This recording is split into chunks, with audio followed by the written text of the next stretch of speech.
Hi friends, நான் கிருத்திகா பிரபாகரன். எல்லாரும் எப்படி இருக்கீங்க? நீங்க எல்லாரும் ரொம்ப சந்தோஷமா, நிம்மதியா, ஆரோக்கியமா, செல்வ செழிப்பான வாழ்க்கையை வாழ்ந்துட்டு இருக்கீங்க அப்படின்னு நான் நம்புறேன். Okay, fine. இன்னைக்கு நம்ம எல்லாரும் சேர்ந்து 1 day மேனிஃபெஸ்டேஷன் பிராக்டிஸா பண்ண போறோம். 1 day சேலஞ்ச் மாதிரி. ஒரு நாளைக்கு லா ஆஃப் அட்ராக்ஷன் பயன்படுத்துறவங்க எப்படிப்பா வாழணும் அப்படின்றத ஒரு ஹிண்டா நான் உங்களுக்கு இன்னைக்கு கொடுக்க போறேன். இத ஒரு டைரி எடுத்துக்கோங்க, நோட் எடுத்துக்கோங்க, உட்கார்ந்து எழுதுங்க. இப்ப நான் சொல்ல போற விஷயத்த உட்கார்ந்து நோட்ஸ் எடுத்துக்கோங்க, எழுதிக்கோங்க. நாளைக்கு காலையில இப்ப இந்த வீடியோ நீங்க எப்ப பாக்குறீங்களோ அதுல இருந்து ஓகேவா, அடுத்த நாள் காலையில இந்த பிராக்டிஸ நீங்க ஆரம்பிக்கணும். ஒரு லா ஆஃப் அட்ராக்ஷன் பிராக்டிஸ் பண்றவங்க ஒரு டேல என்னதான் கடைபிடிக்கணும். இத்தனை நாள் நீங்க வந்து லா ஆஃப் அட்ராக்ஷன் சொல்றீங்களே, என்னதான் நான் பண்ண, இத்தனை பிராக்டிஸ் சொல்லி வச்சிருக்கீங்க, நான் என்னப்பா பண்றது, எனக்கு ஒண்ணுமே புரியல அப்படின்னு தத்தளிக்கிறீங்க இல்லையா, அவங்களுக்கு நான் என்ன சொல்றேன், ஒரு லா ஆஃப் அட்ராக்ஷன் பிராக்டிஸ் பண்றவங்க ஒரு நாளையில என்னத்தை தான் கடைபிடிக்கணும் அப்படின்ற ஒரு விஷயத்தை தான் இன்னைக்கு நான் உங்களுக்கு ஷேர் பண்ண போறேன். ஓகேவா? சரி, point number 1, law of attraction practice பண்றவங்க அதிகாலையில எழுந்துக்கணும். நோட் பண்ணிக்கோங்க, அதிகாலைனா என்ன? சூரியன் உதிக்கிறதுக்கு முன்னாடியே எழுந்துடணும். நீங்க வந்து சூரியனை வின் பண்ணிடணும், அவ்வளவுதான் ஃபர்ஸ்ட் பாயிண்ட். சூரியனுக்கு முன்னாடி எழுந்துட்டீங்க, அதுக்கப்புறம் தான் சூரியன் உதிக்குது அப்படின்னா நீங்க முதல்ல அதையே ஜெயிச்சிட்டீங்க, அந்த டேவே ஜெயிச்சிட்டீங்க. அதுலயே உங்களுக்கு பெரிய பாசிட்டிவ் கிடைச்சிரும். பிளஸ் அந்த செரிட்டோனின் அப்படின்ற அந்த கெமிக்கல் உங்களுக்குள்ள சுரக்க ஆரம்பிக்கும். ஹாப்பி கெமிக்கல் சுரக்கிறதுனால உங்களுக்கு தெரியாம அந்த டே ஃபுல்லா பாசிட்டிவா இருப்பீங்க. சரியா? நம்பர் 1, சூரியன் உதிக்கிறதுக்கு முன்னாடி எழுந்துக்கணும். அப்போ உங்களுடைய விருப்பம், பிரம்ம முகூர்த்தத்துல எழுந்துக்க போறீங்களா இல்ல 5 மணிக்கு எழுந்துக்க போறீங்களான்றத நீங்க முடிவு பண்ணிக்கோங்க. பிரம்ம முகூர்த்தம் வந்து 3:20க்கு ஆரம்பிக்குது. அப்பயும் எழுந்துக்கலாம், இல்ல 4க்கு எழுந்துக்கலாம், 5க்கு, அது உங்களுடைய விருப்பம். சப்போஸ் நான் ஷிஃப்ட்ல இருக்கேன்ப்பா, இது எனக்கு எப்படி செல்லும் அப்படின்றவங்க நீங்க வந்து ஷிஃப்ட் டைமிங், அப்ப நீங்க என்ன பண்ணிக்கோங்க, டைமிங் கணக்க விட்டுருங்க. இப்ப நைட் ஷிஃப்ட், உங்களுக்கு நைட் தான் நீங்க எழுதுக்க போறீங்க அப்படின்னா நான் சொல்ல போற பிராக்டிஸ நைட்ல இருந்து ஆரம்பிச்சுக்கோங்க. எழுதுக்கிற டைமிங்க விட்டுருங்க. அடுத்தடுத்த பாயிண்ட்ல இருந்து உங்களுக்காக நீங்க ஃபிக்ஸ் பண்ணிக்கோங்க. ஓகேவா? சோ நார்மலா லைஃபை ரன் பண்றவங்க அதிகாலையில எழுந்துக்கணும். Point number 1. ஓகேவா? Point number 2, எழுந்துட்டீங்களா? எழுந்து முடிச்ச உடனே நோட்டை எடுத்து எழுதுறவங்க எழுதலாம், இல்ல வாயால சொல்லணும்னு விருப்பப்படுறவங்க சொல்லலாம். ஓகேவா? நீங்க என்ன பண்ணணும் அப்படின்னா, இன்னைக்கு நாள் எப்படி இருக்க போகுது அப்படின்ற ஒரு விஷயத்த உங்க மைண்ட்ல பிக்ஸ் பண்ண போறீங்க. இன்னைக்கு நீங்க என்னென்ன ஒர்க் செய்ய போறீங்க, இன்னைக்கு டேல நீங்க எப்படிலாம் இருக்க போறீங்க, என்ன பண்ண போறீங்க அப்படின்ற ஒரு விஷயத்த ஒரு ஹிண்ட் மாதிரி, ஜஸ்ட் ஒரு அஃபர்மேஷன் மாதிரி உங்க வாயாலேயே நீங்க சொல்ல போறீங்க. சொல்லிட்டு அதுக்கு நன்றி சொல்ல போறீங்க. ஓகேவா? இப்ப நிறைய பேர் நினைப்பீங்க, ஐயோ காலையில எழுந்து நான் கிராட்டிடியூட் தானே பண்ணிருக்கேன் அப்படின்னு. இது கொஞ்சம் வேற மாதிரி, ஏன்னா உங்க மைண்ட வந்து ட்ரெயின் பண்றதுக்காக. சரியா? சோ எடுத்த உடனே நம்ம என்ன பண்ண போறோம், தூங்கி எழுந்து பிரஷ் பண்றவங்க பண்ணிக்கோங்கப்பா, மத்த என்ன பண்றவங்க பண்ணிட்டு டக்குன்னு வந்துருங்க. ஏன்னா மைண்ட் ஃப்ரெஷ்ஷா இருக்கும் போதே பண்ணிடணும். ஒரு 10 நிமிஷத்துக்குள்ள நீங்க இதை ஆரம்பிச்சிடணும். ஓகேவா? அப்ப என்ன பண்ணணும் அப்படின்னா, தூங்கி எழுந்த உடனே அப்படியே பெட்லயே உட்காந்து சொல்லணும்னு விருப்பப்படுறவங்க சொல்லிடுங்க. எழுத முடிஞ்சா எழுதிருங்க, இல்லையா ரெஃப்ரெஷ் பண்ணிட்டு உடனே வந்துருங்க. சரியா? என்ன பண்ணணும் அப்படின்னா, இன்னைக்கு காலையில இருந்து நைட்டு வரைக்கும் என்ன வேலை பண்ண போறீங்க, அந்த வேலை உங்களுக்கு ரொம்ப பெர்ஃபெக்ட்டா நடக்கிற மாதிரி எழுதுங்க, இல்லனா சொல்லுங்க. ஓகேவா? இப்ப நான் சொல்ற எக்ஸாம்பிள், இப்ப நான் தூங்கி எழுந்துட்டு எனக்கு சொல்றது ரொம்ப பிடிக்கும், பெட்லயே உட்கார்ந்து நான் சொல்ல போறேன். ஓகே ஃபைன், இன்னைக்கு டே எனக்கு ரொம்ப ரொம்ப ரொம்ப சக்சஸ்ஃபுல்லா இருக்கு, இன்னைக்கு டேவை நான் ரொம்ப சந்தோஷமா அனுபவிக்கிறேன். ஓகே, இப்ப நான் காலைல தூங்கி எழுந்துட்டேன்னா நேரா வெளியே போறேன், சன்ரைஸை பாக்குறேன், ரொம்ப சந்தோஷம், வாழ்க வளமுடன். ஓகே, சன்ரைஸ் இருந்தா சன்ரைஸ் பார்க்கலாம், அப்படி இல்லையா வீட்டுல இருக்க வேலையை நான் பண்ண போறேன்.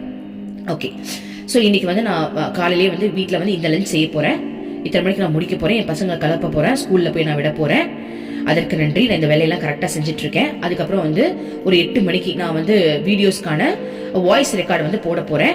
ஸோ 8 to 9 இந்த வேலையை நான் பண்றேன். நிறைய பெர்ஃபெக்டான எனக்கு விஷயங்கள் கிடைக்குது. ஓகே, என்னென்ன வீடியோஸ்க்கு வந்து நான் என்னென்ன இதை பண்ண போறேன் அப்படின்ற கண்டென்ட்டை வந்து நான் நோட் பண்ணிக்கிறேன், அது எனக்கு நல்லபடியாக கிடைக்குது.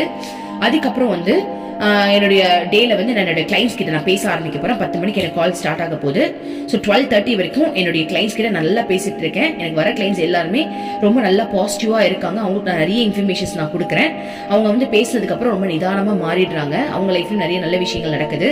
அதுக்கப்புறம் வந்து நான் ஒரு 12:30க்கு வந்து திரும்பவும் வந்து என்னோட குக்கிங் வேலை ஸ்டார்ட் பண்ண போறேன். ஒரு 1 hour நான் வந்து இன்னைக்கு சாம்பார் தான் வைக்க போறேன்.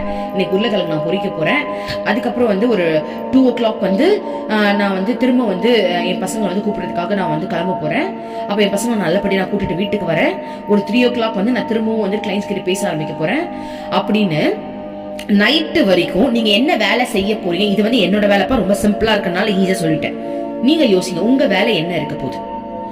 அந்த வேலையை இப்ப வந்து பிசினஸ் பண்றீங்க அப்படின்னா, என்னுடைய பிசினஸ் எனக்கு ரொம்ப சூப்பரா போயிட்டு இருக்கு. நிறைய கஸ்டமர்ஸ் எனக்கு வராங்க. அவங்க மூலமா எனக்கு நிறைய லாபம் கிடைக்குது. இன்னைக்கு இந்த ஒர்க்கை நான் பண்ணி முடிக்கிறேன். இந்த ஃபைல்ஸை நான் ரெடி பண்றேன். ஐடில இந்த ப்ராஜெக்ட் நான் முடிக்கிறேன். இந்த மாதிரி உங்க வேலைக்கு ரிலேட்டடான விஷயங்களை உங்க வாயால இதெல்லாம் எனக்கு நல்லபடியா நடக்குதுன்னு சொல்லுங்கப்பா. வேற எதுவுமே இல்ல. எவ்வளவு நேரம் சொல்லலாம்? உங்களுக்கு எவ்வளவு வேலை இருக்கோ அவ்வளவு வேலையை சொல்லுங்க. அவ்வளவு, அதுக்கு நேரம் எல்லாம் கிடையாது. சில பேருக்கு வந்து நிறைய வேலை இருக்கும், டீப்பா சொல்லுவாங்க. சில பேருக்கு வேலையே இருக்காது, சிம்பிளா சொல்லுவாங்க. ஆனா செய்ய போற எல்லா வேலையுமே நீங்க சொல்லிடணும். சொல்லிட்டு இததான் இன்னைக்கு நான் பண்றேன், இது எல்லாமே எனக்கு ரொம்ப சக்சஸ்ஃபுல்லா நடக்குது, அதுக்கு பிரபஞ்சம் எனக்கு துணையா இருக்கு அப்படின்னு சொல்லி முடிங்க. முடிச்ச உடனே இப்ப என்ன ஆகும் அப்படின்னா, உங்களுடைய பிரெயின்ல இந்த விஷயம் பிக்ஸ் ஆயிடுது. பிரெயின்ல காலைல தூங்கி எழுந்தோடனே இன்னைக்கு நான் இதெல்லாம் பண்ண போறேன் நீங்க பிக்ஸ் பண்றதுனால அன்னைக்கு டே உங்களுக்கு நீங்க என்ன சொன்னீங்களோ அதன் படிதான் நடக்குமே தவிர வேற எந்த ஒரு விஷயமும் உள்ள நுழைஞ்சிராது. நல்லது நுழையலாம், ஆனா கெட்டது நுழைஞ்சிராதுன்னு சொல்ல வரேன். புரியுதா? சோ காலைல அதிகாலையில எழுந்துக்க போறீங்க. எழுந்த உடனே ஒரு அஃபர்மேஷன் மாதிரி உங்க வாயால சொல்ல போறீங்க. முடிஞ்சது, வேலை முடிஞ்சுதான். அடுத்தது நம்பர் 3, பாயிண்ட் நம்பர் 3. எப்ப தண்ணி குடிச்சாலும் சரிப்பா, தண்ணி நிறைய குடிங்க. எப்ப தண்ணி குடிச்சாலும் அந்த தண்ணியில உங்க கோலை சொல்லிட்டு தண்ணி குடிங்க. ஓகேவா? நான் வந்து பெரிய பிசினஸ் மேனா இருக்கேன், லட்சமா சம்பாதிக்கிறேன், பிரபஞ்சத்திற்கு நன்றி அப்படின்னு சொல்லிட்டு குடிங்க. லவ் பண்றவங்க, நான் இந்த பர்சனை கல்யாணம் பண்ணிருக்கேன், அந்த பர்சன் என்கிட்ட ரொம்ப சந்தோஷமா நல்லா அன்பா நடந்துக்கிறாங்கன்னு சொல்லிட்டு குடிங்க. வீடு வேணுன்றவங்க, நான் இந்த மாதிரி வீட்டுல வாழ்ந்துட்டு இருக்கேன்னு சொல்லிட்டு குடிங்க. ஓகேவா? இல்ல பாசிட்டிவிட்டி தான் எனக்கு வேணுன்றவங்க, நான் ரொம்ப டே ஃபுல்லா நான் ரொம்ப பாசிட்டிவா இருக்கேன், ஹாப்பியா இருக்கேன்னு சொல்லிட்டு குடிங்க. உங்களுடைய கோல் எத்தனை கோலா இருந்தாலும் பரவாயில்ல, 10 கோலா 10 கோலும் சொல்லுங்க, உங்களுடைய விருப்பம். ஏன் 10 கோலையும் சொல்றேன்? இருந்துச்சுன்னா எல்லா கோலையும் சொல்ல. காரணம் என்ன அப்படின்னா, தண்ணிக்கு சக்தி அதிகம். அப்ப தண்ணியில இந்த பாசிட்டிவ் வைப்ரேஷன் கலக்கிறதுனால உங்க ஆழ் மனதில டைரக்டா பதியுது. அதனால இத்தனை சொல்லணுமா அத்தனை சொல்லணுமா அப்படின்றது இல்ல. பட் எனக்கு வந்து ஒரு கோல் இருக்குப்பா, இப்போதைக்கு அது அடைஞ்சே ஆகணும்ன்றவங்க அந்த கோலை மட்டும் ஸ்பெசிபிக்கா சொல்லிட்டு தண்ணி குடிங்க. ஓகேவா? எனக்கு தீவிரம்லாம் இல்ல, எல்லா கோலும் எனக்கு எப்படினாலும் ஓகே அப்படின்றவங்க எல்லா கோலையும் சொல்லிக்கோங்க. சோ இப்ப என்ன ஆகுது அப்படின்னா, எப்ப தண்ணி குடிச்சாலும், பாயிண்ட் நம்பர் 3 என்ன சொன்னேன், எப்ப தண்ணி குடிச்சாலும் உங்க கோலை சொல்லிட்டு அந்த தண்ணிய குடிங்க. அப்ப இது வாட்டர் மேனிஃபெஸ்டேஷன் ஒர்க் ஆயிடுது. முடிஞ்சதா? Number 4, same. சாப்பிடும் போது அந்த சாப்பிடறதுக்கு முன்னாடி அந்த சாப்பாடை தொடுங்க. தொட்டுட்டு பிரேயர் பண்ணுங்க. நம்ம லா ஆஃப் அட்ராக்ஷன் ரிலேட்டடா, எனக்கு இந்த கோல் அடைஞ்சிட்டேன், அந்த கோல் அடைஞ்சிட்டேன், நான் ரொம்ப சந்தோஷமா இருக்கேன், அவங்க கூட நான் நிம்மதியா வாழ்ந்துட்டு இருக்கேன், எனக்கு நிறைய பணம் வந்துகிட்டு இருக்குன்னு உங்களோட கோல் இருக்குல்ல, அந்த கோல் நடந்துடுச்சு அப்படின்ற மாதிரி அந்த கோல் வந்து இப்ப நான் அனுபவிச்சுட்டு தான் இருக்கேன். நிறைய பேருக்கு இதுல ஒரு டவுட் வரும், நடந்து முடிஞ்சிருச்சுன்னு சொல்லணுமா இல்ல நடந்துகிட்டு இருக்குன்னு சொல்லணுமா? என்ன பொறுத்த வரைக்கும் எப்படினாலும் சொல்லுங்கப்பா, தப்பே கிடையாது. ஏன் கன்ஃபியூஸ் ஆறீங்க? எப்படி சொன்னா என்ன? உணர்வுகள் தானே முக்கியம். சோ முடிஞ்சிச்சுன்னு சொன்னாலும் ஓகே, நடந்துட்டு இருக்குன்னு சொல்லும் போது உங்களுக்கு ஒரு அந்த ஃபீல் அனுபவிக்க முடியும். முடிஞ்சிருச்சுன்னு சொன்னா அது எப்படின்னு தெரியல, அதனாலதான் நடந்துகிட்டு இருக்குன்னு சொல்றது. மத்தபடி உங்க வாயில தெரியாம வந்து நான் இது எனக்கு கிடைச்சிருச்சு நன்றின்னு சொல்ல சந்தோஷம் தானே, கிடைச்சிருச்சுன்னு தானே சொல்றீங்க, அதுல என்னப்பா இருக்கு, சொல்லிட்டு போங்க, ஒண்ணு தப்பு இல்ல. சரியா? சோ அதனால சாப்பாடை தொட்டு அந்த விஷயம் உங்களுக்கு கிடைச்சிடுச்சு அப்படின்னு நினைச்சு வந்து நீங்க அதை சொல்லிட்டு சாப்பிடணும். பாயிண்ட் நம்பர் 5, இது ரொம்ப முக்கியம், நல்லா நோட் பண்ணிக்கோங்க. பாயிண்ட் நம்பர் 5, வீண் பேச்சுக்கு இடமே தரக்கூடாது. ஓகேவா? வீண் பேச்சுக்கு இடம் தரக்கூடாது. நம்பர் 2, அதுலயே நம்பர் 2 வருது.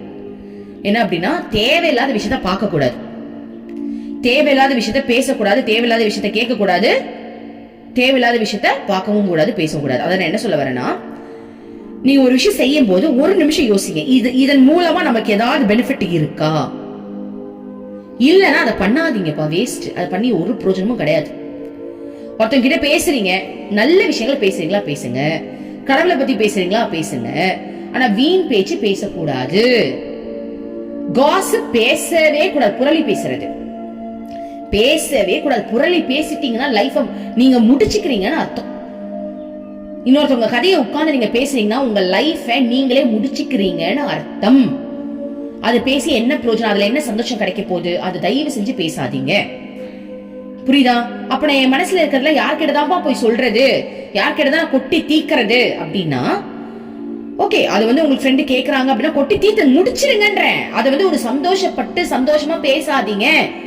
அப்ப இன்னொரு விஷயம் இருக்கு. அதை எப்படி நம்ம பண்ணலாம்னா, பிரபஞ்சத்துக்கிட்டே உட்காந்து பேசலாம், புலம்பலாம். நான் பண்ணிருக்கேன்ப்பா. எனக்கு எல்லா லைஃப்லயும் வரது தானே. ஒரு கவலை இருக்கு, புலம்பல் இருக்குன்னா நான் உட்காந்து என் குரு கிட்ட உட்காந்து பேசுவேன், புலம்பி தீப்பேன். ஏன்னா ஏன் நான் கடவுள் கிட்ட பேசுங்கன்னு சொல்றேன்னா, ஏன்னா அவங்க கிட்ட பேசினா மட்டும்தான் உங்களுக்கு தைரியம் அதிகரிக்கும். எப்படின்னா அவங்களுக்கு எல்லாமே தெரியும்பா.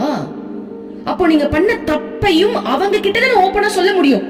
இப்ப நீங்க ஒரு ஃப்ரெண்டு கிட்ட போய் புலம்புறீங்கன்னா அவங்க கிட்ட உங்க தப்ப ஓப்பனா சொல்ல முடியாது. கண்டிப்பா ஒரு இடத்துல நீங்க பூசி மொழிகிதான் சொல்லுவீங்க, உங்க மேல தப்பே இல்லாத மாதிரி தான் நீங்க சொல்லுவீங்க. ஆனா கடவுள் கிட்ட உட்கார்ந்து பேசும்போது கடவுளுக்கு எல்லாமே தெரியும்ன்றதுனால முதல்ல உங்க மிஸ்டேக்க நீங்க எடுத்து வைப்பீங்க. உங்க மிஸ்டேக்க முதல்ல முன் வைப்பீங்க. ஆமா நான் இதை செஞ்ச, என் குரு கிட்ட நான் அப்படிதான் பேசுவேன். எப்படி பேசுவேன் தெரியுமா? ஒரே ஃபீலிங்கா இருக்குமா எனக்கு.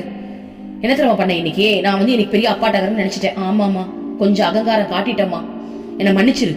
கொஞ்சம் அப்படி சீன் போட்டு தான் பேசினேன். அப்படி சீன் போட்டு பேசுறதுக்கு அவங்க என்ன நோஸ் கட் பண்ற மாதிரி பேசிட்டாங்கம்மா, எனக்கு ஒரே ஃபீலிங்ஸா இருக்குமா அப்படின்னு முதல்ல என்னோட மிஸ்டேக்க முன் வைப்பேன். அதுக்கப்புறம் தான் எனக்கு நான் என்ன ஃபீல் பண்ணேன் அப்படின்ற விஷயத்தையே நான் சொல்லுவேன். ஆனா இதுவே நான் ஒரு ஃப்ரெண்டு கிட்ட போய் சொல்லும் போது நான் ஓப்பனா சொல்ல முடியுமா? நம்ம நியாயத்தை தான் முதல்ல சொல்லுவோம். ஏய் ஒன்னும் இல்ல, நான் இப்படிதான் சொன்னேன், நான் அவங்க காயப்படுத்துற மாதிரிலாம் சொல்ல. அவங்க என்ன கேட்டுட்டாங்க தெரியுமா? அதுக்கு என்ன நோஸ் கட் பண்ற மாதிரி பேசிட்டாங்க. உன் ஃப்ரெண்டு உனக்கு சப்போர்ட் பண்ணுவா. என்ன பண்ணுவாங்க, ஐயோ அப்படியா சொல்லிட்டாங்க, ச்சே அவங்க அப்படிதான் எனக்கு முன்னாடியே தெரியும், உங்களுக்கு சப்போர்ட் பண்ற மாதிரி பேசி அந்த கான்வர்சேஷன் உங்களுக்கு முடியாது. அது அதிகரிச்சு கடைசியில எப்படி போய் முடியும்னா, மிஸ்டேக் ஓமலையே இல்ல, மிஸ்டேக்கே அந்த பர்சன் மேலதான் அப்படின்ற அளவுக்கு அந்த கான்வர்சேஷன் அங்க போய் முடிஞ்சு நீ நல்ல மாதிரி உனக்கு காட்டி பதில் பிரயோஜனமே இல்ல. ஆனா இதையே ஒரு இறைவன் கிட்டயோ ஒரு பிரபஞ்சத்துக்கிட்டே நீ உட்கார்ந்து முதல்ல புலம்புறனா ஓ மிஸ்டேக் முதல்ல உன் கண்ணுக்கு தெரியும். கரெக்ட் தானே? ஏன்னா அனுபவத்தினால நான் சொல்றேன். நான் போய் என் குரு கிட்ட உட்கார்ந்து நான் நியாயம் பேசினா பல்லாருன்னு ஒண்ணு விடுவா, நீ முதல்ல என்னடி பண்ணன்னு கேட்பா. ஏன்னா இது எனக்கு உள்ளுக்குள்ள இருந்து கேட்டிருக்கா. என் ஹஸ்பண்டுக்கு எனக்குமே ஒரு பிரச்சனை வருது, ஒரு சண்டை வருது அப்படின்னா நான் போய் குரு கிட்ட உட்காந்து அழுவேன், அம்மா பாருமா அந்த பையன் எப்படி பண்றான் பாருமான்னு கேட்டிருக்கேன். உடனே எனக்குள்ள இருந்து கேள்வி, நீ என்னடி பண்ண, நீ என்ன பண்ணன்னு முதல்ல நினைச்சு பாத்தியா? அப்படி யோசிப்பேன்.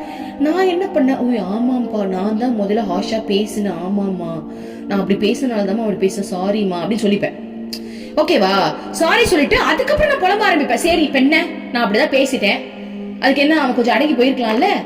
அப்புறம் தான் என்னோட நியாயமே நான் முன் வைப்பேன். அப்ப கான்வர்சேஷன் முடிக்கும் போது எனக்கு என்ன தோணும்னா, ஓகே நான் இதை மாத்திக்கணும் அப்படின்ற ஒரு புரிதல் எனக்கு வருமே தவிர என்ன நியாயப்படுத்திட்டு இன்னொருத்தவங்க நான் டேமேஜ் பண்ண மாட்டேன். தெரியுதா? இதுக்காக தான் நான் சொல்றேன், தயவு செஞ்சு காசிப் பேசாதீங்க. ஆறுதலுக்காக உங்க நியாயப்படுத்தியும் பேசாதீங்க. கடவுள் கிட்ட பேசும்போதுதான் உண்மையான வார்த்தைகள் வெளியே வரும். ஏன்னா உங்களுக்கு தெரியும் கடவுள் கிட்ட நம்மள எதையுமே மறைக்க முடியாது, அவங்களுக்கு எல்லாமே தெரியும். ஓப்பனா சொல்லிடுவீங்க, எல்லாத்தையுமே ஓப்பனா சொல்வீங்க. அப்ப தெரியும்ல. சோ அப்போ உங்களுடைய நல்ல குணம் வளர ஆரம்பிக்கும். புரியுதா? இதுக்காக தான் நான் சொல்றேன், பிரபஞ்சர் கிட்ட டைம் ஸ்பெண்ட் பண்ணுங்க, கடவுள் கிட்ட டைம் ஸ்பெண்ட் பண்ணுங்கன்ட்டு. ஓகேவா? சோ பாயிண்ட் நம்பர் 5 என்ன சொன்னேன்? தேவையில்லாத விஷயத்துக்கு இடம் கொடுக்காதீங்க. அப்படி பேசுறதா இருந்தா கடவுள் கிட்ட பேசுங்க, முடிஞ்சிருச்சு. இதுதான் அன்னைக்கு டேல நீங்க பண்ணணும். அடுத்தது பாயிண்ட் நம்பர் 6. சோ அன்னைக்கு டே ஃபுல்லா ஹாப்பியா இருந்துடணும். ஓகேவா? 6th இந்த பாயிண்ட் நோட் பண்ணிக்கோங்க. முடிஞ்ச அளவுக்கு ஹாப்பியா இருக்கணும். ஓகேவா? பாசிட்டிவா இருக்கணும். முடிஞ்ச அளவுக்கு ரொம்ப ஹாப்பியா நிம்மதியா வாழ்ந்துட்டு தூங்க போறதுக்கு முன்னாடி கிராட்டிடியூட் பண்ணிட்டு தூங்குப்பா. அவ்வளவுதான். இன்னைக்கு காலையில இருந்து நைட் வரைக்கும் எனக்கு என்னதான் நடந்துச்சு, எவ்வளவு நல்ல விஷயம் நடந்ததுன்னு உட்காந்து நோட்டை எடுத்து எழுதணும். இதை நான் வாயால சொல்லிக்கலாமா? வாயால சொன்னா பிரோஜனமே கிடையாது. ஏன்னா உங்களுக்கு எனர்ஜியே இருக்காது. டே ஃபுல்லா நீங்க வாழ்ந்திருக்கீங்கல்ல, வாயால சொன்னீங்கன்னா எனர்ஜி போயிடும். அப்ப நோட்டை எடுத்து எழுதுங்க. இன்னைக்கு காலையில என்ன விஷயம் நடந்துச்சு, நன்றி. இன்னைக்கு காலையில இந்த விஷயம் நடந்தது, அதற்கு நன்றி அப்படின்னு சின்ன சின்ன பாயிண்ட கூட நோட் பண்ணுங்க. புரியுதா? இன்னைக்கு காலையில பால்காரர் வந்தாரு, கரெக்டா அந்த டைம்ல போய் நான் பாலை வாங்கிட்டேன், அதற்கே நன்றி. இன்னைக்கு நான் கடைக்கு போனேன், நான் கேட்ட பொருள் இன்னைக்கு கடையில கிடைச்சிச்சு, அதற்கு நன்றி. இன்னைக்கு நான் சாப்பாடு செஞ்சு வச்சேன், என் வீட்டுல எல்லாம் நல்லபடியா சாப்பிட்டு முடிச்சாங்க, அதற்கே நன்றி.